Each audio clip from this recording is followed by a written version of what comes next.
ਸਤਿ ਸ਼੍ਰੀ ਅਕਾਲ ਸਾਰਿਆਂ ਨੂੰ। ਅੱਜ ਆਪਾਂ ਪੜ੍ਹਦੇ ਹਾਂ ਐਸਟਰੋਨॉमी ਦੇ ਬਾਰੇ 'ਚ। ਠੀਕ ਹੈ ਜੀ, ਕੀ ਹੈ ਐਸਟਰੋਨॉमी? ਠੀਕ ਹੈ, ਐਸਟਰੋਨॉमी। ਠੀਕ ਹੈ, क्या है ਐਸਟਰੋਨॉमी?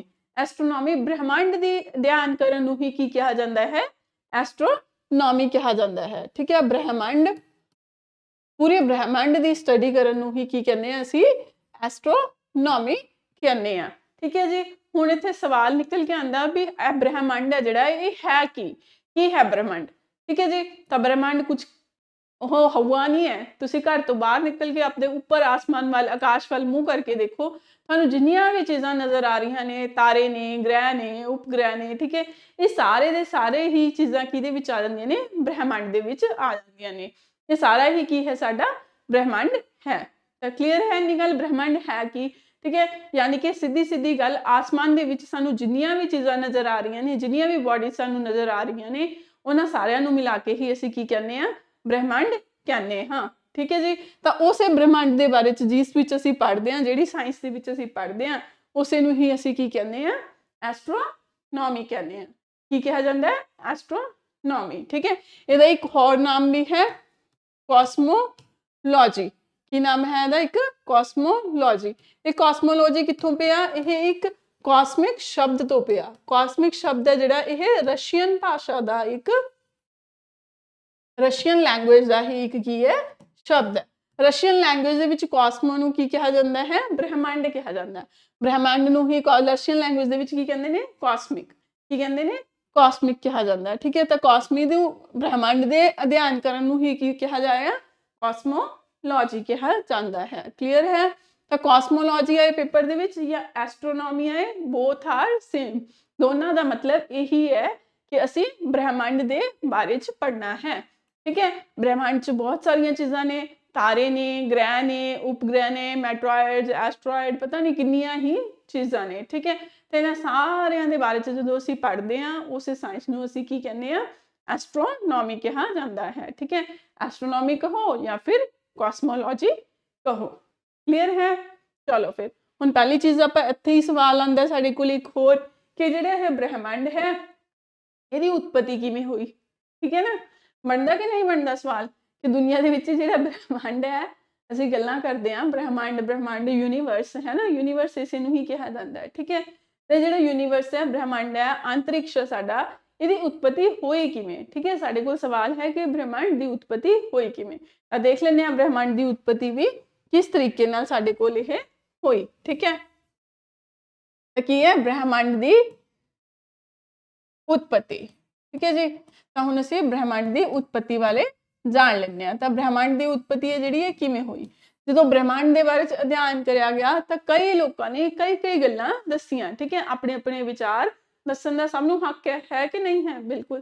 ਤਾਂ ਬਹੁਤ ਸਾਰੇ ਸਾਇੰਟਿਸਟ ਨੇ, ਬਹੁਤ ਸਾਰੇ ਲੋਕਾਂ ਨੇ ਇਹਦੇ ਬਾਰੇ ਆਪਣੇ ਵਿਚਾਰ ਦੱਸੇ ਕਿ ਬ੍ਰਹਿਮੰਡ ਇਸ ਤਰ੍ਹਾਂ ਬਣਿਆ, ਇਸ ਤਰ੍ਹਾਂ ਨਹੀਂ, ਇਸ ਤਰ੍ਹਾਂ ਬਣਿਆ। ਠੀਕ ਹੈ, ਪਰ ਮੇਨ ਜਿਹੜਾ ਹੈ, ਜਿਹੜਾ ਇਹਦੇ ਨਾਲ ਵੈਲਿਡ ਕਰਦਾ ਹੈ, ਜੇ ਸਭ ਤੋਂ ਜ਼ਿਆਦਾ ਇਹਦੇ ਨਾਲ ਮਿਲਦਾ ਜੁਲਦਾ ਮੰਨਿਆ ਗਿਆ ਕਿ ਹਾਂ ਇਹ ਚੀਜ਼ ਹੋ ਸਕਦੀ ਹੈ, ਇਸ ਤਰੀਕੇ ਨਾਲ ਹੋ ਸਕਦੀ ਹੈ, ਤਾਂ ਸਭ ਤੋਂ ਜ਼ਿਆਦਾ ਜਿਹੜੀ ਚੀਜ਼ ਉਹਦੇ ਨਾਲ ਰਿਲੇਟ ਕਰੀ, ਵੈਲਿਡ ਕਰੀ, ਠੀਕ ਹੈ, ਉਸੇ ਥਿਊਰੀ ਨੂੰ ਹੀ ਅਸੀਂ ਸੱਚ ਮੰਨ ਲਿਆ ਕਿ ਹੋ ਸਕਦਾ ਬ੍ਰਹਿਮੰਡ ਹੈ ਜਿਹੜਾ ਉਹ ਇਸ ਤਰੀਕੇ ਨਾਲ ਬਣਿਆ। ਠੀਕ ਹੈ, ਤਾਂ ਹੁਣ ਅਸੀਂ ਉਹ ਸਾਰੀਆਂ ਨਾਮ ਜਾਣਦੇ ਹੋਏ ਅਸੀਂ ਮੇਨ ਮੁੱਖ ਜਿਹੜੀ ਥਿਊਰੀ ਹੈ ਉਹਦੇ ਬਾਰੇ ਦੇਖਾਂਗੇ। ਠੀਕ ਹੈ, ਤਾਂ ਬ੍ਰਹਿਮੰਡ ਦੇ ਵਿੱਚ ਜਿਹੜੀ ਸਭ ਤੋਂ ਜ਼ਿਆਦਾ ਮੈਥ ਥਿਊਰੀ ਮੰਨੀ ਗਈ, ਉਹ ਕਿਹੜੀ ਥਿਊਰੀ ਸੀ?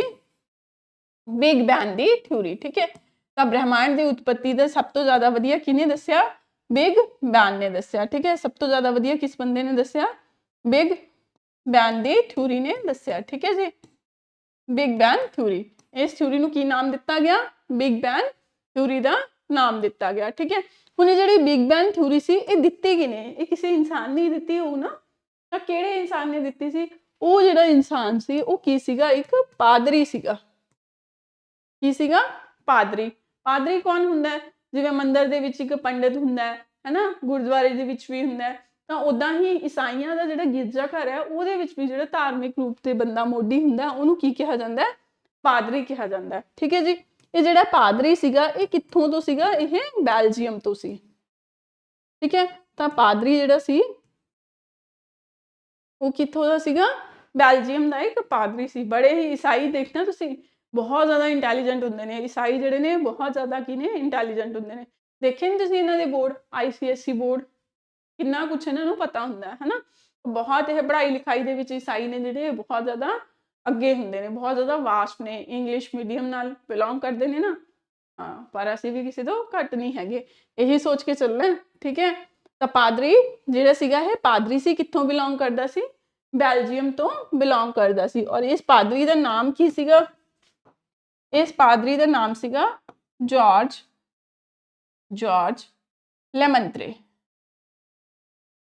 ये नाम सी इस बंदे का जॉर्ज लेमंत्रे ठीक है तो ये जो जॉर्ज लेमंत्रे सी इस भाई साहब ने अपनी की है एक थ्योरी दी ब्रह्मांड के बारे कि भाई इस तरीके ना ब्रह्मांड है जो उत्पत्ति हुई ठीक है वो पादरी कित्थों बिलोंग करता सीगा बेल्जियम तो बिलोंग करता सी ते दी थ्योरी का नाम रखा गया बिग बैंग थ्योरी ठीक है जी तो हुण ये थ्योरी कहंदी की सीगी देख लेते हैं ਉਹਦੇ बारे भी ये किहड़ा कोई बहुत बड़ा हुआ है तो जिहड़े जॉर्ज भाई साहब सीगे इन्हां ने दस्सिया भी ये जिहड़ा ब्रह्मांड है किवें बनिया इन्होंने दस्सिया कि एक बहुत बड़ा की सीगा तारा सी बहुत बड़ा की सी तारा सी उस तारे की जिहड़ी खास गल सी वो जिहड़ा तारा सीगा वो बहुत ज़्यादा की सी संघना सीगा की सीगा संघना संघना का मतलब समझदे हो ना कि ਉਹਦੇ ਵਿੱਚ ਇੰਨਾ ਕੁ ਉਹਨੂੰ ਕੁੱਟ ਕੇ ਆਪਾਂ ਕਿਸੇ ਚੀਜ਼ ਨੂੰ ਜੋੜ ਦਈਏ ਜਿਹਦੇ ਵਿੱਚੋਂ ਇੱਕ ਥੋੜੀ ਜਿਹੀ ਵੀ ਹਵਾ ਪਾਸ ਨਾ ਹੋਵੇ ਹਨਾ ਤਾਂ ਉਸ ਚੀਜ਼ ਨੂੰ ਅਸੀਂ ਕੀ ਕਹਿ ਦਿੰਦੇ ਆ ਸੰਘਣਾ ਕਿ ਬਹੁਤ ਜ਼ਿਆਦਾ ਇਹ ਕੀ ਹੈ ਸੰਘਣਾ ਜਿਵੇਂ ਆਪਾਂ ਕੋਈ ਲਾ ਲਓ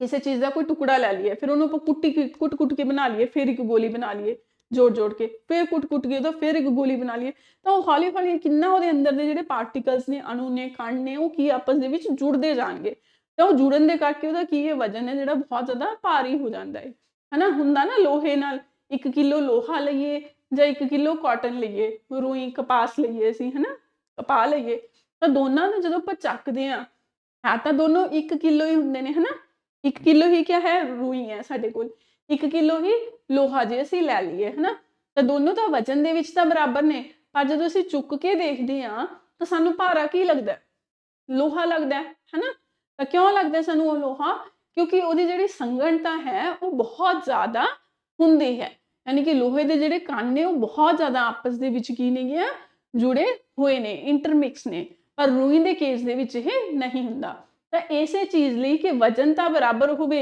1-1 किलो है पर फिर भी जो असीं चक्कीए उन्होंने महसूस करिए तो भारापन सानू लगे उसे ही असीं की कहने डेंसिटी यानी कि संघनता कहने घनत्व कहने किसी चीज़ का ठीक है तो उस तारे का जिहड़ा घनत्व सीगा वो की सीगा बहुत ही ज़्यादा सी तो उस तारे का जिहड़ा घनत्व सीगा वो कहना बहुत ही ज़्यादा सी ते एक ऐसी शक्ति सी जिहड़ी उस तारे नूं की सीगी अपनी तरफ खिच रही सी वो जॉर्ज भाई साहब की कहता है वो कहता भी एक ऐसी शक्ति सी जिहड़ी वो इन्ने संघने तारे नूं इन्ने घने तारे नूं की अपनी तरफ खिच रही सी तो जो अपनी तरफ खिंची जा रही सी वो एक पावर एक शक्ति किसी नूं अपनी तरफ उस तारे नूं खिच रही सी तो उस तारे दे की होगी खिंचाव के कारण उस शक्ति के खिंचाव के कारण उस तारे दे की है बहुत सारे टुकड़े की है हो गए तो वो टुकड़े जिहड़े ने अड जगह ते जाके फैल गए ठीक है तो उस तारे दे नाल की है बहुत जिहड़ा इदा संघना सीगा तारा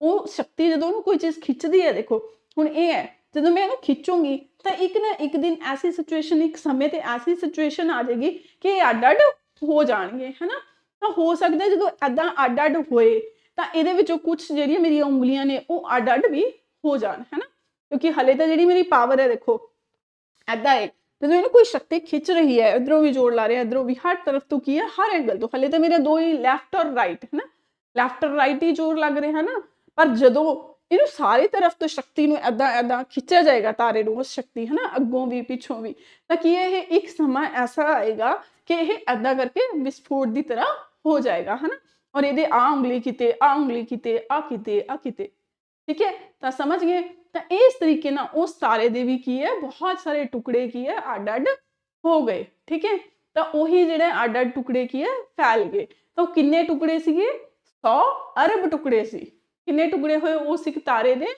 100 अरब टुकड़े दे विच वो तारा जिहड़ा सीगा इदां करके जदों उस शक्ति ने खिंचिया तो उहदे 100 अरब टुकड़े हो गए ठीक है तो वो 100 अरब टुकड़े जिहड़े सीगे 100 अरब टुकड़े जिहड़े सी उस 100 अरब टुकड़ियां नूं ही की कहा गया आकाश गंगा कहा गया ਕੀ ਕਿਆ ਕਿਹਾ ਗਿਆ?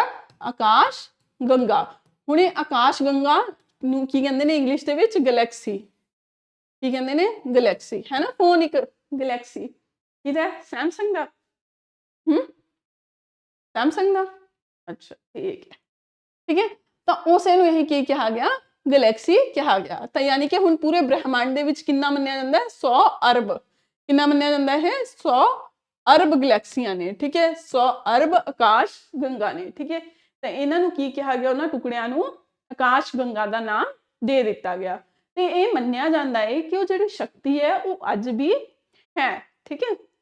ਅੱਜ ਵੀ ਉਹ ਸ਼ਕਤੀ ਅਵੇਲੇਬਲ ਹੈ ਤੇ ਉਹ ਸ਼ਕਤੀ ਅੱਜ ਵੀ ਕੀ ਹੈ? ਇਹਨਾਂ ਟੁਕੜਿਆਂ ਨੂੰ ਆਪਣੀ ਤਰਫ ਖਿੱਚ ਰਹੀ ਹੈ, ਜਿਸ ਦੇ ਕਰਕੇ ਕੀ ਹੈ? ਬ੍ਰਹਿਮੰਡ ਕੀ ਹੈ? ਦਿਨੋਂ ਦਿਨ ਫੈਲ ਰਿਹਾ ਹੈ। ਤਾਂ ਬ੍ਰਹਿਮੰਡ ਕੀ ਅੱਜ ਵੀ ਫੈਲ ਰਿਹਾ ਹੈ?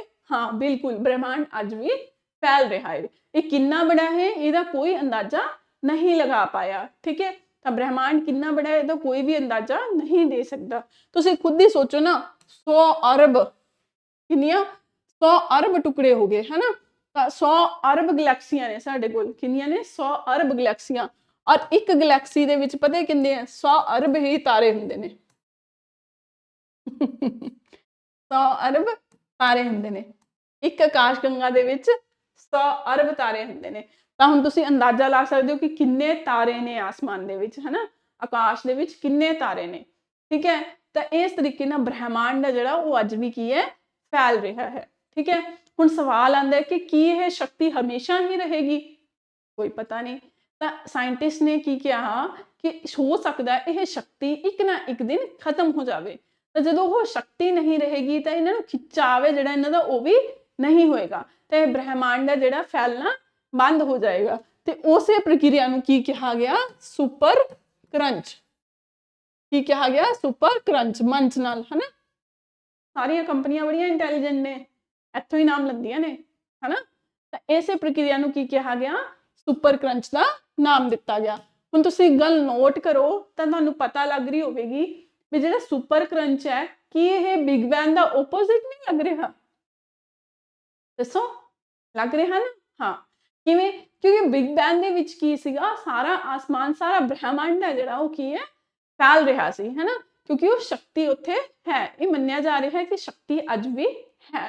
ਤਾਂ ਬਿਗ ਬੈਂਗ ਦੇ ਅਕੋਰਡਿੰਗ ਕੀ ਹੈ ਕਿ ਬ੍ਰਹਿਮੰਡ ਅੱਜ ਵੀ ਫੈਲ ਰਿਹਾ। ਪਰ ਸੁਪਰ ਕਰੰਚ ਕੀ ਕਹਿ ਰਿਹਾ ਹੈ ਕਿ ਬ੍ਰਹਿਮੰਡ ਦਾ ਫੈਲਣਾ ਬੰਦ ਹੋ ਜਾਏਗਾ, ਠੀਕ ਹੈ। ਤਾਂ ਇਸੇ ਤਰੀਕੇ ਨਾਲ ਜਿਹੜਾ ਸੁਪਰ ਕਰੰਚ ਹੈ ਇਹ ਕੀ ਹੈ? ਇਹ ਓਪੋਜ਼ਿਟ ਹੈ। ਇਹ ਓਪੋਜ਼ਿਟ ਥਿਊਰੀ ਦਿੰਦਾ ਹੈ। ਕਿਹਦੇ ਓਪੋਜ਼ਿਟ ਥਿਊਰੀ ਦਿੰਦਾ ਹੈ? ਬਿਗ ਬੈਂਗ ਦੇ, ਠੀਕ ਹੈ। ਤਾਂ ਯਾਦ ਰੱਖਣਾ ਕਿ ਬਿਗ ਬੈਂਗ ਦੇ ਓਪੋਜ਼ਿਟ ਵਾਲੀ ਥਿਊਰੀ ਕਿਹੜੀ ਹੈ? ਸੁਪਰ ਕਰੰਚ ਹੈ, ਠੀਕ ਹੈ। ਤਾਂ ਸੁਪਰ ਕਰੰਚ ਔਰ ਬਿਗ ਬੈਂਗ ਦੋਨੋਂ ਆਪਸ ਦੇ ਵਿੱਚ ਕੀ ਨੇ? ਉਲਟੇ ਨੇ, ਠੀਕ ਹੈ। ਬਿਗ ਬੈਂਗ ਕਹਿੰਦਾ ਕਿ ਬ੍ਰਹਿਮੰਡ ਫੈਲ ਰਿਹਾ ਹੈ ਤੇ ਇੱਕ ਦਿਨ ਜਿਸ ਦਿਨ ਇਹ ਸ਼ਕਤੀ ਖਤਮ ਹੋ ਗਈ ਬ੍ਰਹਿਮੰਡ ਫੈਲਣਾ ਬੰਦ ਹੋ ਜਾਏਗਾ। ਤਾਂ ਉਸੇ ਕਿਰਿਆ ਨੂੰ ਕੀ ਕਹਾਂਗੇ ਅਸੀਂ? ਸੁਪਰ ਕਰੰਚ ਕਹਾਂਗੇ। ਕਲੀਅਰ ਹੈ? ਤਾਂ ਇੱਥੇ ਤੱਕ ਸਮਝ ਆ ਗਿਆ ਕਿ ਬ੍ਰਹਿਮੰਡ ਦੀ ਜਿਹੜੀ ਇਹ ਉਤਪਤੀ ਹੈ ਇਹ ਕਿਸ ਤਰੀਕੇ ਨਾਲ ਹੋਈ, ਠੀਕ ਹੈ। ਸਮਝ ਗਏ ਨਾ ਕਿ ਇੱਕ ਬਹੁਤ ਬੜਾ ਧਾਰਾ ਸੀ ਜਿਹਦੀ ਬਹੁਤ ਕੀ ਹੈ? ਸੰਘਣਤਾ ਬਹੁਤ ਜ਼ਿਆਦਾ ਸੀ, ਜਿਹਦਾ ਘਣਤਵ ਕੀ ਸੀਗਾ? ਬਹੁਤ ਜ਼ਿਆਦਾ ਸੀ। ਤੇ ਜਾਰਜ ਭਾਈ ਸਾਹਿਬ ਨੇ ਦੱਸਿਆ, ਕੀ ਦੱਸਿਆ? ਕਿ ਇੱਕ ਕੋਈ ਨਾ ਕੋਈ ਐਸੀ ਸ਼ਕਤੀ ਹੈ ਜਿਹੜੀ ਉਸ ਤਾਰੇ ਨੂੰ ਖਿੱਚ ਰਹੀ ਹੈ ਤੇ ਉਹਨੇ ਇੰਨੇ ਖਿਚਾਵ ਨਾਲ ਉਹਨੂੰ ਖਿੱਚਿਆ ਕਿ ਉਸ ਦੇ ਇੱਕ ਤਾਰੇ ਦੇ 100 ਅਰਬ ਟੁਕੜੇ ਹੋ ਗਏ, ਠੀਕ ਹੈ। ਤੇ ਉਹ 100 ਅਰਬ ਟੁਕੜੇ ਹੀ ਕੀ ਕਹਿਲਾਏ? ਆਕਾਸ਼ ਗੰਗਾ ਕਹਿਲਾਏ, ਠੀਕ ਹੈ। ਇਸੇ ਕਰਕੇ ਬ੍ਰਹਿਮੰਡ ਇੰਨਾ ਜ਼ਿਆਦਾ ਫੈਲ ਗਿਆ ਹੈ ਤੇ ਉਹ ਸ਼ਕਤੀ ਅੱਜ ਵੀ ਹੈ ਜਿਸ ਕਰਕੇ ਬ੍ਰਹਿਮੰਡ ਅੱਜ ਵੀ ਫੈਲ ਰਿਹਾ ਹੈ। ਬ੍ਰਹਿਮੰਡ ਕਿੱਡਾ ਬੜਾ ਹੈ ਇਹਦਾ ਕੋਈ ਅੰਦਾਜ਼ਾ ਨਹੀਂ ਲਗਾਇਆ ਜਾ ਸਕਦਾ, ਠੀਕ ਹੈ। ਤਾਂ ਬ੍ਰਹਿਮੰਡ ਦੀ ਉਤਪਤੀ ਕਲੀਅਰ ਹੈ? ਬਿਲਕੁਲ। ਤਾਂ ਹੁਣ ਅੱਗੇ ਆਪਾਂ ਪੜਾਂਗੇ ਕਿ ਬ੍ਰਹਿਮੰਡ ਦੇ ਵਿੱਚ ਹੋਰ ਕੀ ਕੀ ਚੀਜ਼ਾਂ ਨੇ। ਇੱਕ ਇੱਕ ਕਰਕੇ ਆਪਾਂ ਉਹਨਾਂ ਦਾ ਵੀ ਅਧਿਐਨ ਕਰਾਂਗੇ, ਠੀਕ ਹੈ ਜੀ। ਚਲੋ।